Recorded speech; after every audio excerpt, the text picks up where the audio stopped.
Hi friends, welcome back to our channel simple cook book. ఈరోజు మనం ఈ వీడియోలో క్రిస్పీగా ఉండే ఎగ్ చిప్స్ని ఎలా తయారు చేసుకోవాలో చూద్దాం. ఇది చాలా టేస్టీ అండ్ ఈజీ ప్రాసెస్ కూడా.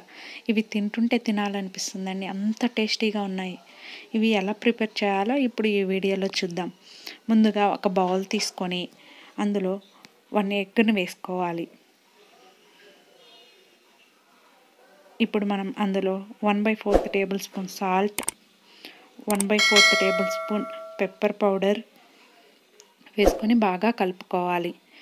ఈ ఎగ్ వైట్ అండ్ ఎల్లో బాగా మిక్స్ అయ్యే విధంగా, సాల్ట్ అండ్ పెప్పర్ బాగా మిక్స్ అయ్యే విధంగా మొత్తాన్ని బాగా కలుపుకోవాలి. ఇలా కలుపుకున్న తర్వాత మనం అందులో 1/4 కప్పు కార్న్ఫ్లోర్, 1/4 కప్పు మైదా యాడ్ చేసుకొని జల్లించుకోవాలి.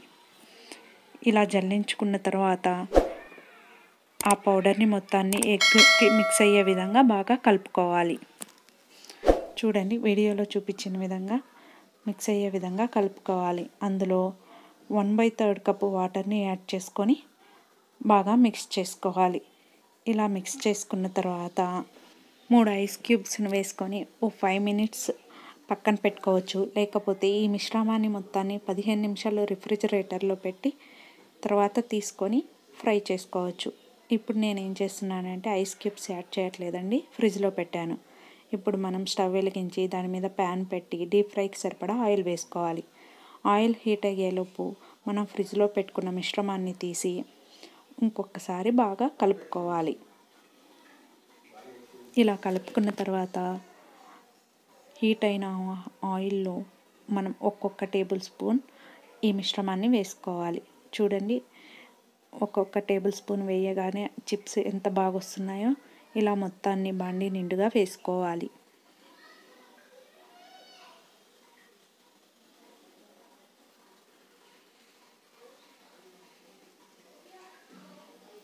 ఇలా వేసుకున్న తర్వాత మనం గోల్డెన్ కలర్ వచ్చే వరకు బాగా తిప్పుకుంటూ కలుపుకోవాలి.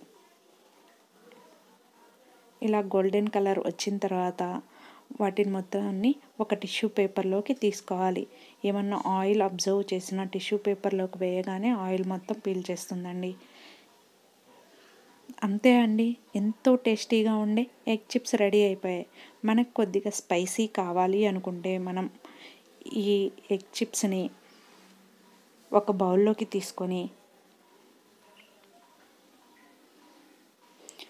అందులో మనం రెడ్ చిల్లీని స్ప్రింకిల్ చేసుకొని తింటే ఎంతో టేస్టీగా ఉంటాయి. ఇలా మీరు కూడా ఇంట్లో ట్రై చేసి ఎలా వచ్చాయో కామెంట్ చేయండి. ఈ వీడియో మీకు నచ్చినట్లయితే లైక్ అండ్ షేర్ చేయండి. ఇలాంటి మంచి రెసిపీస్ కోసం మా ఛానల్ని సబ్స్క్రైబ్ చేసుకోండి. పక్కనే ఉన్న బెల్ ఐకాన్ని క్లిక్ చేయండి. ఆల్ అని క్లిక్ చేయడం మర్చిపోవద్దండి. Thank you.